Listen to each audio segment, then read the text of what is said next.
Jake Morrison sat at his desk in the noisy market of Kepler Station. The blue-skinned Zilonian had run the biggest mercenary guild in this part of space for 20 years. His office overlooked the main trading floor where aliens from dozens of worlds bought and sold everything from weapons to exotic foods. Jake's forearms moved quickly across his desk as he sorted through job offers. His species was known across the galaxy for taking dangerous jobs that others would not touch. The Zilonians were tough, smart, and fearless. At least, that was what everyone believed. A new message appeared on his screen. The payment amount made. Him stop and stare. It was 3 times more money than his biggest job ever.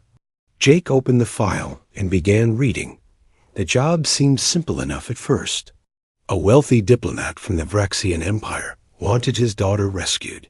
She had been taken from a luxury transport ship 6 months ago. The kidnappers were demanding a huge payment that even the rich diplomat could not afford to pay. Jake kept reading. The girl was being held on a planet called Earth.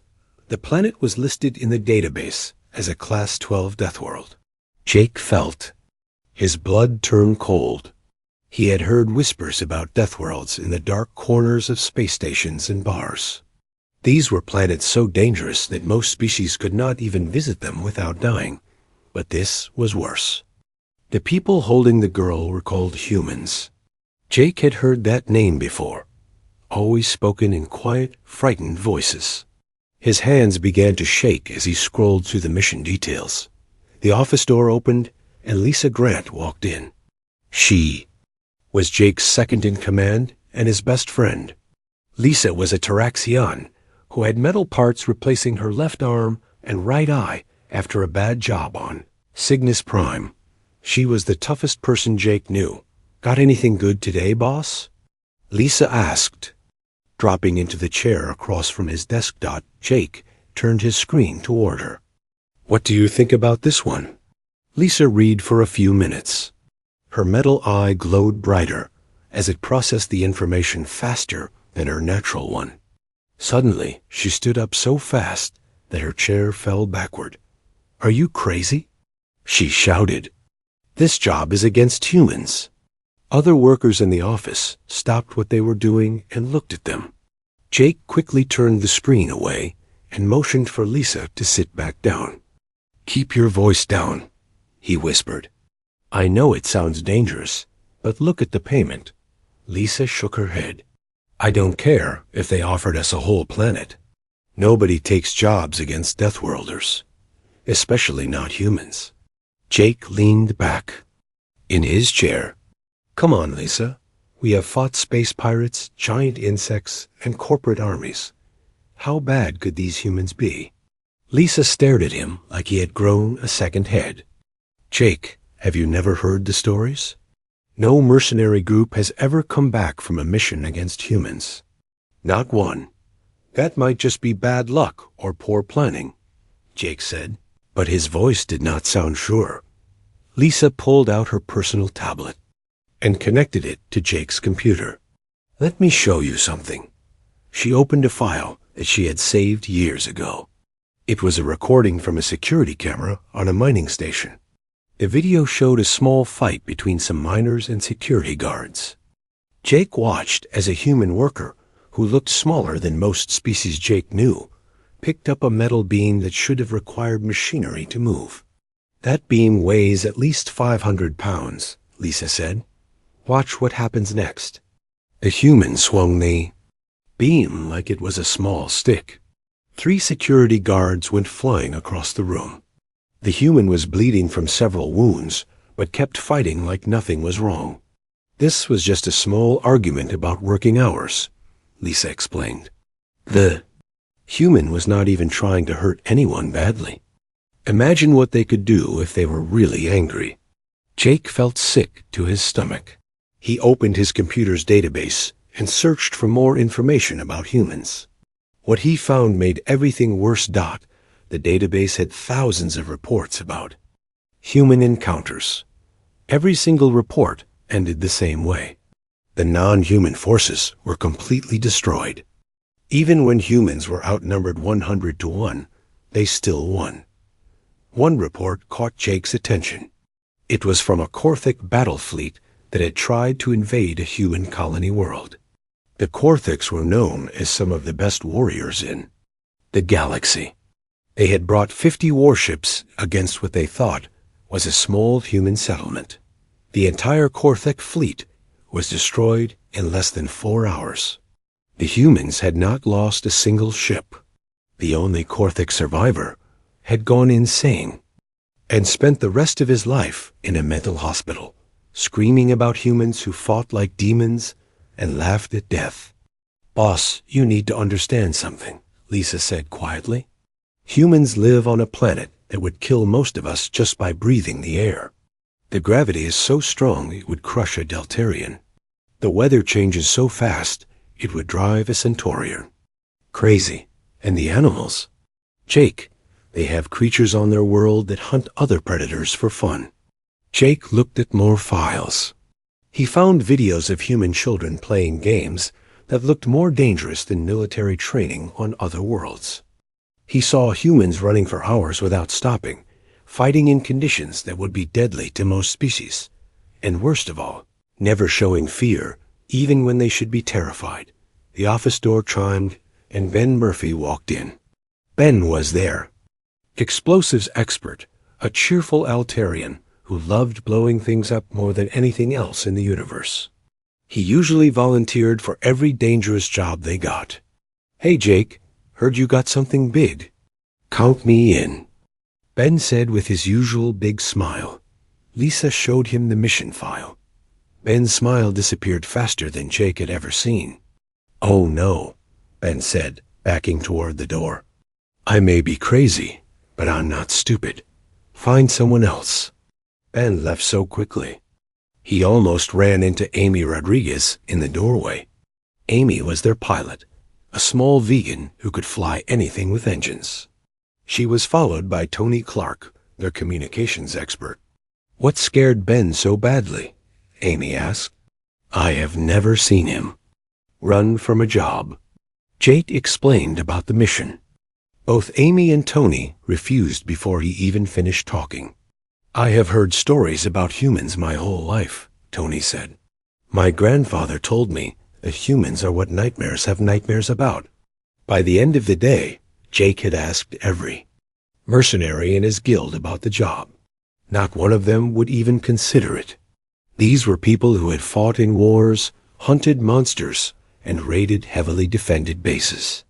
But the idea of fighting humans made them all afraid. Jake sat alone in his office as the station's artificial night cycle began. The job offer was still on his screen, offering more money than he had ever seen. But for the first time in his career, Jake Morrison, the toughest mercenary captain in the sector, was too scared to take a job. Outside his window, the market grew quiet. But Jake knew that somewhere in the galaxy, humans were out there, and everyone who knew about them was very, very afraid. 3 days passed, and Jake could not stop thinking about the job. He had tried to forget about it, but the amount of money kept calling to him. More importantly, his home planet Celonia was dying from a terrible sickness that was killing thousands of people every day. The cure existed, but it required rare medicines that cost more than most planets made in a year. The human job would pay enough to buy those medicines and save his world. Jake was reading reports about the sickness when his door chimed. A tall, thin alien walked in wearing expensive clothes. Jake recognized him immediately from the mission file. It was Kelleth Voss, the Vraxian diplomat whose daughter was missing. "Captain Morrison," Kelleth said in his smooth voice, "I believe you received my job offer." "I did," Jake replied carefully, "but I'm afraid my team is not available for this type of mission." Kelleth's purple skin grew darker, which Jake knew meant he was angry. "Captain, I have been to every mercenary guild in 3 sectors. Everyone says the same thing. They all refuse because the mission involves humans." "There might be a good reason for that," Jake said. Kelleth pulled out a small case and set it on Jake's desk. Inside were 3 vials of glowing blue liquid. Jake's eyes went wide. He knew what he was looking at. Zarian healing serum, Kelleth said. The rarest medicine in the galaxy. This small amount could save thousands of lives on your sick world. Jake stared at the vials. Each one was worth more than his entire mercenary company. What do you want from me? My daughter Zara is all I have left, Kelleth said, his voice breaking. Her mother died when she was young. 6 months ago, pirates attacked her transport ship near Earth. The human military drove off the pirates, but they kept my daughter. I think they planned to sell her as a slave. Jake felt his heart break a little. He had children of his own back on Zelonia. I don't. You contact the human government directly? Maybe they would help you get her back. Kelleth laughed bitterly. Humans don't talk to other species. They stay in their part of space and kill anyone who gets too close. The few diplomats who have tried to contact them have never been seen again. This was news to Jake. He had assumed humans were part of the galactic community like everyone else. They don't trade or communicate with anyone? Never, Kelleth said. They appeared in space about 50 years ago, took over several star systems, and then built a wall of weapons around their territory. Any ship that tries to enter human space just disappears. Jake looked at the medicine again. His planet needed it desperately. Even if I agreed to help, how would we get to Earth? You just said human space is impossible to enter. Kelleth smiled. For the first time, I have contacts in the galactic military.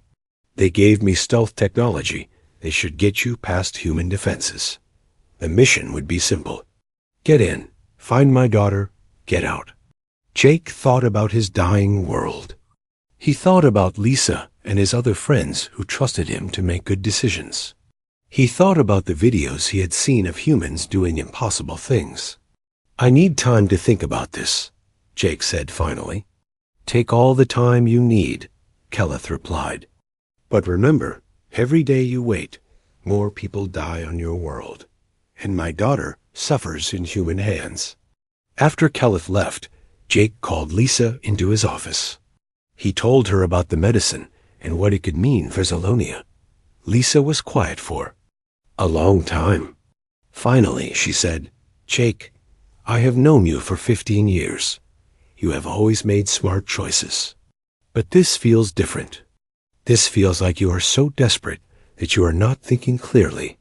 Maybe, Jake admitted. But what if we could actually do this? What if we could save Zelonia and rescue an innocent girl? Lisa pulled up more files on her tablet. Look. At this, Jake. This is footage from the only human military action anyone has ever recorded. The video showed a battle between humans and a race called the Thrakari. The Thrakari were professional soldiers known for their skill and brutality. They had invaded a human colony with 10,000 troops. Jake watched in horror as human soldiers, who should have been outnumbered and outgunned, tore through the Thrakari forces. The humans moved faster than should be possible.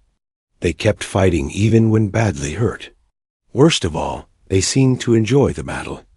The Thrakari lost 9,000 soldiers, Lisa said. The humans lost 12. 12, Jake.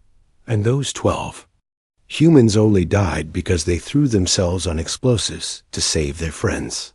Jake felt sick, but he also noticed something else in the video. Lisa, look at this part again. Watch what the humans do after the battle. Lisa replayed the section Jake pointed to. After defeating the Thrakari, the humans immediately began helping wounded enemies. They gave medical aid to soldiers who had been trying to kill them just minutes before. That's strange, Lisa said. Most species would have finished off the wounded enemies. Maybe humans are not just mindless killers, Jake said. Maybe there is more to them than the stories say. Over. The next day, Jake gathered his core team. Besides Lisa, There was Amy Rodriguez, their pilot. Amy was small and quick, perfect for flying ships in dangerous situations. Tony Clark handled communications and intelligence. He was good at finding information and staying hidden. Ben Murphy was their explosives expert, though he was still scared about the human mission. Jake told them about Keleth's offer and the medicine that could save their world. The team was torn between fear and duty. "I won't lie to you," Jake said. "This is probably the most dangerous thing we have ever tried. But if we don't try, Zilonia dies. Millions of our people will die." Amy spoke first. "My sister lives on Zilonia. She has the sickness too. If there is even a small chance this could save her, I have to try." Tony nodded slowly. "My whole family is there. I can't just let them die without trying something." Ben was still scared, but he stood up straight. "If we are doing this, we need the best equipment money can buy. I'm talking about weapons that could take out a battleship." Lisa looked around at the group. "If we do this, we do it smart. We research everything we can about humans. We learn their weaknesses. We make a plan for every possible problem." Jake felt a mix of fear and hope. "Are we really going to try this?" "We're going to do more than try," Lisa said. "We're going to succeed, because failure means everyone we love dies." The team spent the next week preparing. They bought the most advanced weapons they could find. They studied every piece of information about humans in the galactic database. They practiced their mission over and over again. Jake's ship, the Silver Blade, was modified with Keleth's stealth technology. The ship could now hide from most sensors and move through space almost invisibly. On their last night at Kepler Station, the team had dinner together. Nobody talked much. They all knew this might be the last meal they ever shared. "Whatever happens," Jake said, raising his drink, "I want you all to know that you are the best team I have ever worked with. If we don't make it back, at least we tried to save our world." They drank in silence, each thinking about home and the people they might never see again. The next morning, the Silver Blade left Kepler Station and headed toward the most dangerous place in the galaxy. They were going to Earth, home of the humans. Jake only hoped they would survive long enough to complete their mission. The Silver Blade moved through space toward Earth's solar system.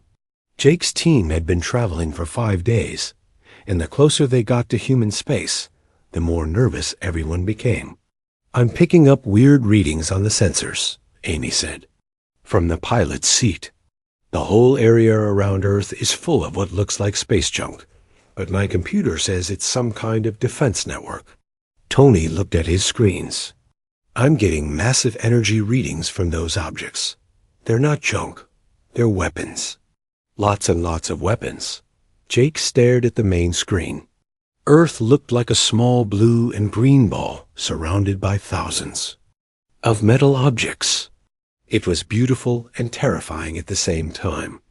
"The stealth system is working," Amy reported. "None of their sensors seem to detect us. But boss, if they do spot us, we'll be destroyed in seconds." The Silver Blade moved carefully through the weapon network. Jake could see that some of the human defense platforms were bigger than space stations. Others were small and fast, moving in patterns that made no sense to him. How do they power all of this? Lisa wondered out loud. The energy requirements must be enormous. Maybe that's why they don't leave their space, Ben suggested. They use all their resources to defend their home. Tony was monitoring human communications. "I'm picking up thousands of radio signals from the planet. They're using old-style communication methods, but there are so many of them. How many humans live down there?" Jake checked his database. "According to our information, about 8 billion. The team went quiet. Most species had populations in the millions, maybe hundreds of millions on the richest worlds. 8 billion people on one planet was almost impossible to imagine. No wonder they're so dangerous," Amy whispered. "There are more humans on this. One world than most species have in their entire empire." The silver blade entered Earth's atmosphere without being detected. Jake looked out the window and saw a world that defied everything he knew about habitable planets. The weather was violent and unpredictable. Massive storms covered huge areas of the planet's surface. The oceans were rough and wild. "This place is trying to kill us, and we haven't even landed yet," Ben said as the ship shook from atmospheric turbulence. Amy fought to control the ship as they descended. "The gravity here is incredible. It's like trying to fly through thick mud. How do humans move around in this?" They landed near the human settlement where Khalith's daughter was supposed to be held. Jake had expected to see a prison or military base. Instead, he saw a small town that looked almost peaceful. There were simple buildings, gardens with strange plants, and what looked like children playing in a field. "This doesn't look like a place where they would hold prisoners," Lisa said, studying the settlement through binoculars. The team put on their environmental suits and left the ship. Earth's gravity immediately made them feel like they were carrying heavy weights. The air was so thick with oxygen that their filters had to work hard to make it safe to breathe. "Everything here is trying to kill us," Tony said as he stumbled under the heavy gravity. "How do humans live in this?" They moved toward the settlement, staying hidden behind Earth's strange trees. Jake noticed that even the plants on this world seemed dangerous. Some had thorns as long as his fingers. Others seemed to move when no wind was blowing. Through their binoculars, they could see humans walking around the settlement. The humans moved easily in the crushing gravity, as if it was perfectly normal. They were working, talking, and laughing, like people on any other world. "There," Lisa pointed to a group of humans near the center of town. "I see someone who doesn't look human. Purple skin, just like Khalith described his daughter." Jake looked where Lisa was pointing. A young female Vrexian was indeed with the humans. But she didn't look like a prisoner. She was helping human children with some kind of lesson, and she was smiling. "That's strange," Jake said. "She looks happy." "Maybe they're making her pretend to be happy," Amy suggested.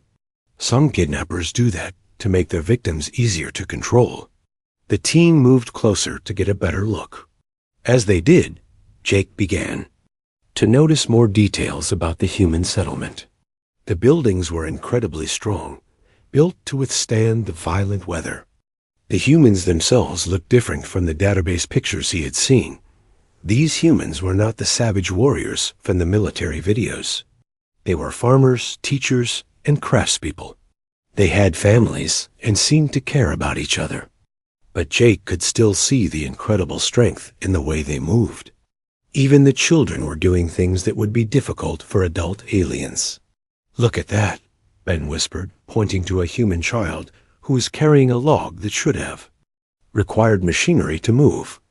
"That kid can't be more than 10 years old." The team watched as human adults worked together to repair a building damaged by a recent storm. They lifted massive beams and moved heavy stones like they weighed nothing. But they were careful not to hurt each other, and they stopped their work to help an elderly human who was struggling with a smaller task. "They're so strong, but they're also kind to each other," Lisa observed. "I don't understand these humans." Jake was beginning to think the same thing. Nothing about these humans matched the stories he had heard. They were powerful, yes, but they seemed to use that power to build and protect rather than destroy. Team moved even closer, planning to sneak into the settlement and grab Khalith's daughter. But as they approached the edge of town, something went wrong. The ground under Ben's feet suddenly gave way. Earth's soil was apparently unstable in ways their database had not mentioned. Ben fell into a hidden hole with a shout of surprise. Humans heard the noise immediately. Within seconds, several of them were running toward the sound. Jake's team tried to hide, but it was too late. A tall human with gray hair and kind eyes appeared at the edge of the hole where Ben had fallen. The human looked down at Ben, then up at the rest of the team. "Well, hello there," the human said in a calm voice. "You folks look like you could use some help." Jake was shocked. He had expected the humans to attack immediately. Instead, this human was offering assistance. More humans arrived, including the one who seemed to be their leader. He was a middle-aged man with scars on his face and arms, clearly a former soldier. But like the first human, he showed no signs of aggression. "I'm Steve Collins," the human leader said. "You're not from around here, are you?" Jake didn't know what to say. This was nothing like what he had expected. "Ben fell into one of our old root cellars," Steve continued. "Don't worry, we'll get him out. Earth can be dangerous if you don't know where to step." The humans worked together to rescue Ben from the hole. They were gentle and careful, making sure he wasn't hurt. When Ben was safely on the ground, a human female with medical supplies checked him for injuries. "I'm Kate Williams," she said as she examined Ben's leg. "You've got a small cut here, but nothing serious. Let me clean it up for you." Jake watched in amazement as Kate treated Ben's wound with the same care she would give to another human. These were supposed to be the most dangerous beings in the galaxy, but they were acting like helpful neighbors. "You came here for Zara, didn't you?" Steve asked suddenly. Jake's hand moved toward his weapon, but Steve held up his hands peacefully. "It's okay," Steve said. "We've been expecting someone to come looking for her. Her father must be very worried." "You know her father?" Lisa asked, surprised. "Zara told us all about him," Kate said as she finished bandaging Ben's leg. "She's been teaching our children about other worlds while she recovers from her injuries." "Recovers?" Jake asked. "She was injured?" Steve nodded. "When we found her, she was nearly dead.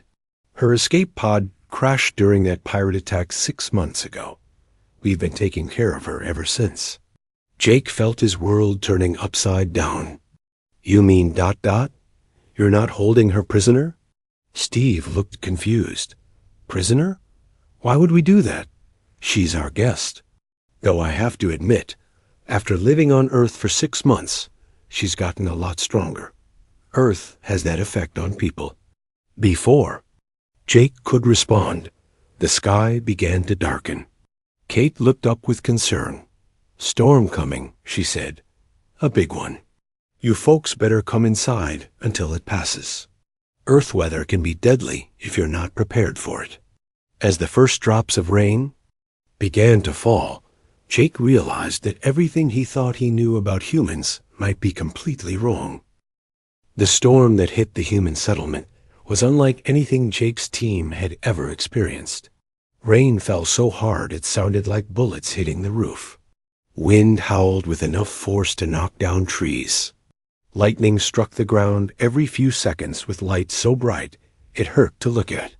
Jake and his team huddled inside Steve Collins' house, watching through the windows as the humans went about their normal activities. Children played games inside their homes, while adults prepared food and talked calmly about everyday things. "How can they be so relaxed?" Tony whispered. "This storm would destroy most cities I know." Steve overheard him and smiled. "This is just a spring shower. You should see what we get in the summer." Amy nearly choked on the water Kate had given her. "This is a small storm?" "Pretty typical for this time of year," Kate replied. "Though I'll admit, Earth weather takes some getting used to." Even Zara was scared of storms when she first arrived. As if summoned by her name, Zara Voss walked into the room. Jake had to look twice to make sure she was the same person from the mission files. The Vraxian girl in Kelleth's photos had been thin and pale. This Zara was strong and healthy, with muscles that had not been there before. "You must be the rescue team my father sent," Zara said with a sad smile. "I was wondering when someone would come." Jake studied her carefully. "You don't seem very excited about being rescued." Zara sat down across from the mercenaries. 6 months ago, I would have been, but things have changed. Your father is very worried about you, Lisa said. He thinks you're being held prisoner. I know, Zara replied. I've tried to send messages explaining that I'm safe, but human communication systems can't reach that far into space. They're designed for local use only. Steve joined the conversation. We've offered to help Zara build a long-range transmitter, but she said she wanted to wait until she was ready to make a decision about her future. What kind of decision? Jake asked. Zara looked out the window at the storm. When I first crashed here, I thought Earth was a nightmare world. The gravity was crushing me. The air was too thick. The weather was terrifying. I couldn't understand how anyone could live here. Kate sat down next to Zara. She was in bad shape when we found her. Broken bones, internal injuries, and completely exhausted. But humans heal faster on Earth than they do in space, and apparently other species do too. It took me 3 months to recover, Zara continued. During that time, Steve and Kate and the others took care of me like I was family. They taught me how to move in heavy gravity. They showed me how to predict weather patterns. Most importantly, they helped me become stronger than I ever imagined possible. Ben looked confused. But why would you want to stay on such a dangerous world? Zara stood up and walked to a window. As they watched, she easily lifted a chair that should have been too heavy for her to move. Because this dangerous world has made me more than I was before. Back home, I was just a diplomat's daughter.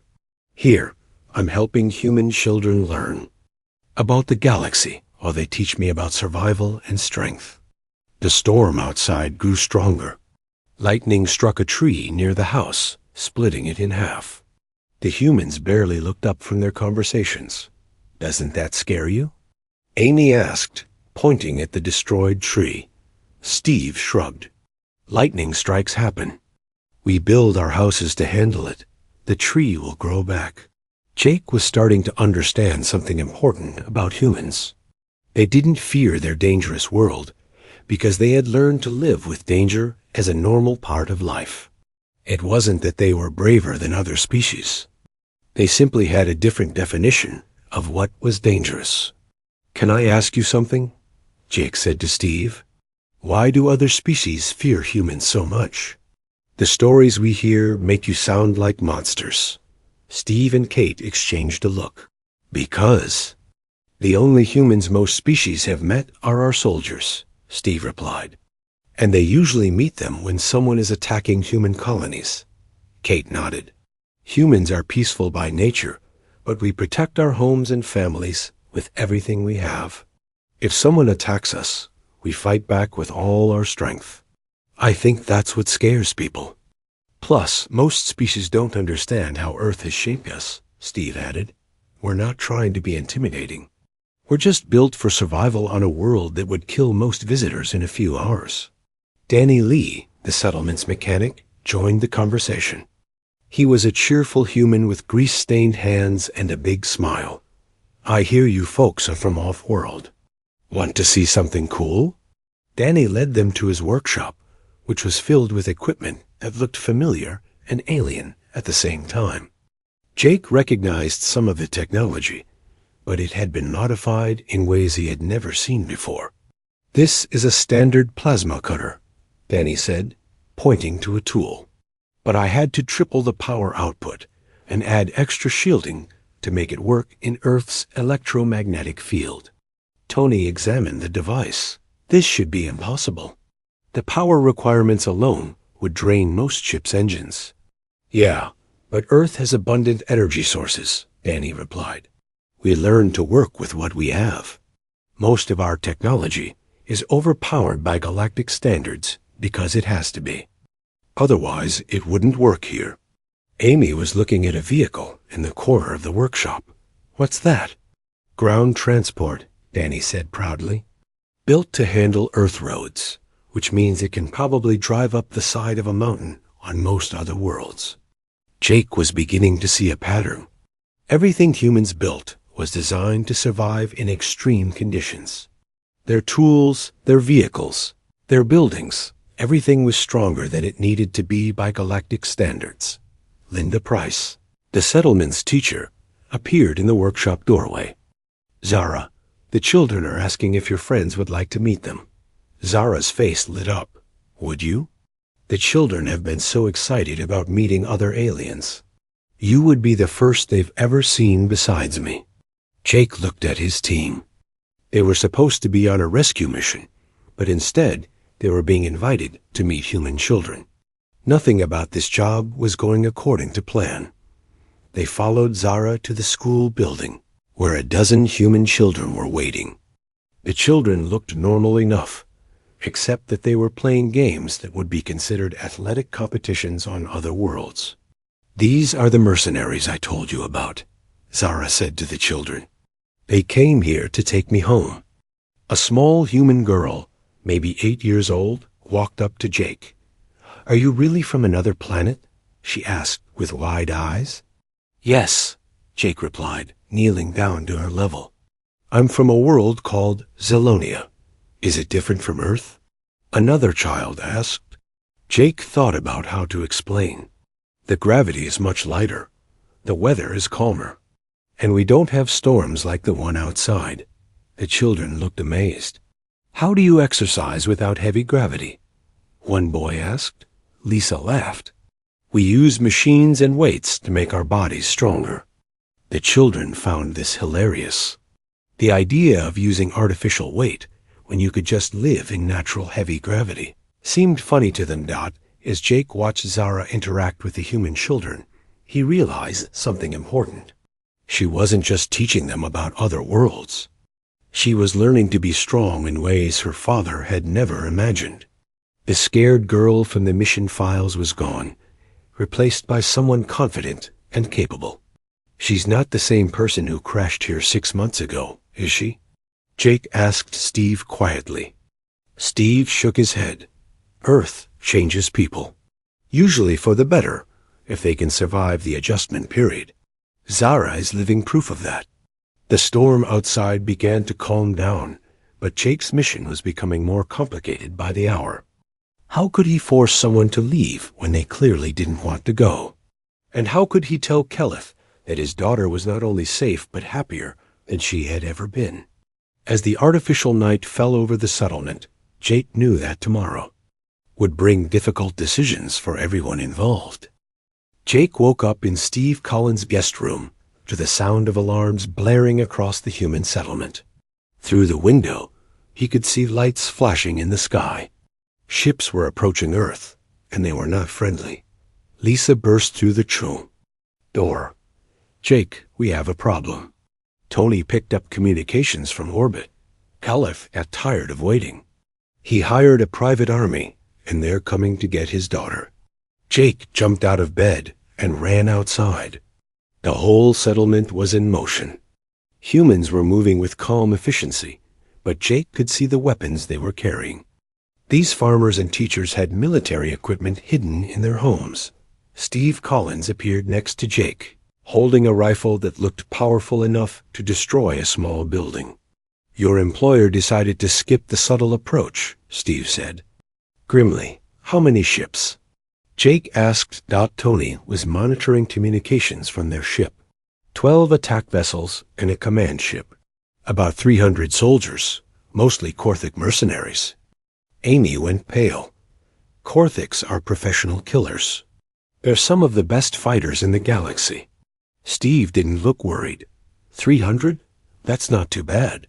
We've handled worse." Jake stared at him. "You faced worse than 300 Korthic warriors?" "Last year we had trouble with space pirates," Kate said as she joined them carrying medical supplies. "About 500 of them tried to raid our settlement. It didn't go well for them." Ben was checking his equipment when explosions started. In the sky above them, the human orbital defenses had engaged Kelleth's fleet. Jake watched in amazement as the small, fast human ships moved between the larger alien vessels like deadly insects. "How are they doing that?" Amy asked. "Those human ships are tiny compared to the Korthic cruisers." Danny Lee laughed as he loaded weapons onto a transport vehicle. Earth-built ships are designed to handle our crazy gravity and weather. That makes them incredibly tough and maneuverable in space. More explosions lit up the sky. Several of Kelleth's ships were already burning, but some of the attackers were getting through the orbital defenses and heading for the surface. They're landing about 2 miles from here, Tony reported. Looks like they're setting up a base camp before attacking.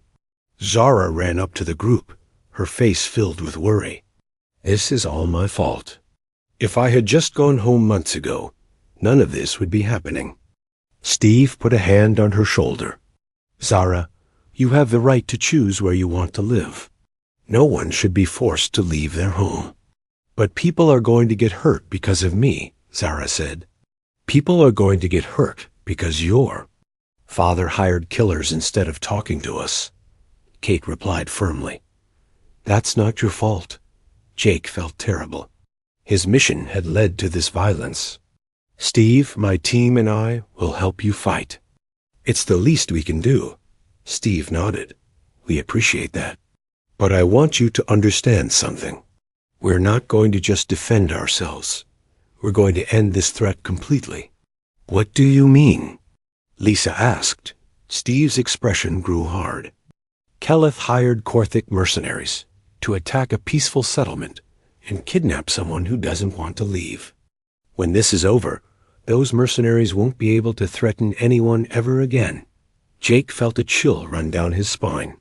He was about to see why humans had such a fearsome reputation in the galaxy. The first wave of Corthic soldiers arrived an hour later. They came expecting to fight scared civilians. Instead, they found a settlement full of humans who had turned their peaceful town into a fortress. The Corthics moved through the forest surrounding the settlement, confident in their superior numbers and training. They had fought on dozens of worlds and always won.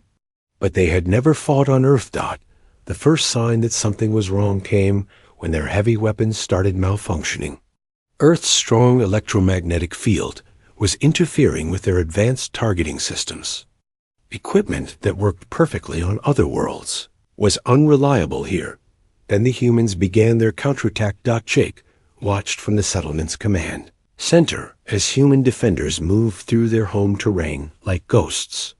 They used Earth's dangerous environment as a weapon.